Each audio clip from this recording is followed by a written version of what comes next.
একটা হচ্ছে যে আপনি দেখেন আজকে গাজী টায়ারের মতো একটা ফ্যাক্টরি যেটা কিনা টায়ার ইন্ডাস্ট্রিতে 52 ইয়ার্স ধরে আছে এবং one of the finest tyre local production, যেটা কিনা টেকনোলজিক্যালি মোটামুটি ইন্টারন্যাশনালি কম্পিট করছিল।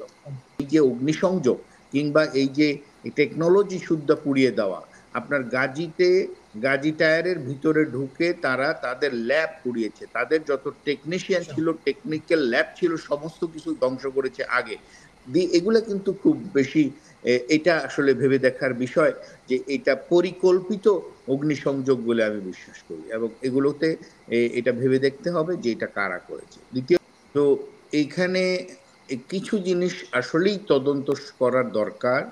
যে ধরেন এই যে ফার্মাসিউটিক্যালস কোম্পানিগুলো, স্কোয়ার ফার্মাসিউটিক্যালস অ্যাটাক হয়েছে, আপনার প্রাণ আরএফএল এর নরসিংদীর ফ্যাক্টরি অ্যাটাক হয়েছে, এগুলো সবগুলোই কিন্তু কমপ্লায়েন্ট এবং ভালো ভালো ফ্যাক্টরি। সো এইগুলোতে এই এই অ্যাটাকগুলো বা এখানকার যে এটা আমাকে মনে হয় যে এটা একটা কনস্পিরেসি, যেটা ভেবে দেখতে হবে। এটা ইনভেস্টিগেট করে এটার তদন্ত সাপেক্ষে যেই যেই ব্যক্তি এর সাথে জড়িত তাকে আইনের আওতায় অবশ্যই আনতে হবে। এটা আমরা সবসময় একটা খুব চটুল কথা বলি, বিদেশি ষড়যন্ত্র, বাট এর সাথে আসলে দেশি কারা জড়িত আছে সেটা আসলে ভেবে দেখতে হবে।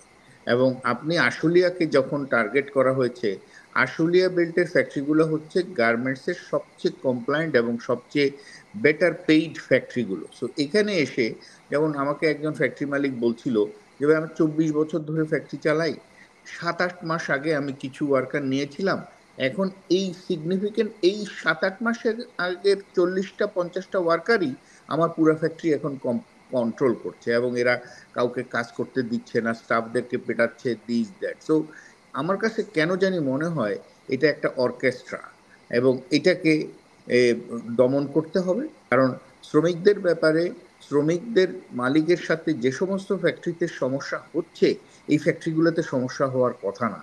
আমাদের একটা ফ্যাক্টরি গতকালকে আমরা নেগোশিয়েট করছিলাম, এই ফ্যাক্টরি ওয়ার্কারদেরকে গানও শেখায়, তার কালচারাল ক্লাব আছে, তার যত ধরনের ফেয়ার প্রাইস শপ থেকে শুরু করে সব কিছু তার ফ্যাক্টরির ভিতরে আছে।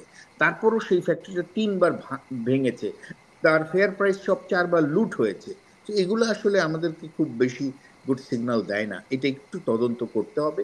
বাট অ্যাট লার্জ আমি এটা বিশ্বাস করি যে ল অ্যান্ড অর্ডার যদি একটা লেভেল পর্যন্ত স্ট্রং মনিটরড থাকে, এটা আর্মি দিয়ে হোক, বিডিআর দিয়ে হোক, র্যাব দিয়ে হোক, একটা কম্বাইন্ড ইয়েতে আমরাও চেষ্টা করছি একটা কমিউনিটি পুলিশ স্কিম আর্মির সাথে এবং পুলিশের সাথে কম্বিনেশনে চালু করার। আমরা বিভিন্ন পকেটে আমাদের প্রতিটা ফ্যাক্টরির গেইটে 100-200 ভলেন্টিয়ারকে ডেটাবেস শেয়ার করে আমরা ইমিউন সিস্টেম ক্রিয়েট করার চেষ্টা করছি।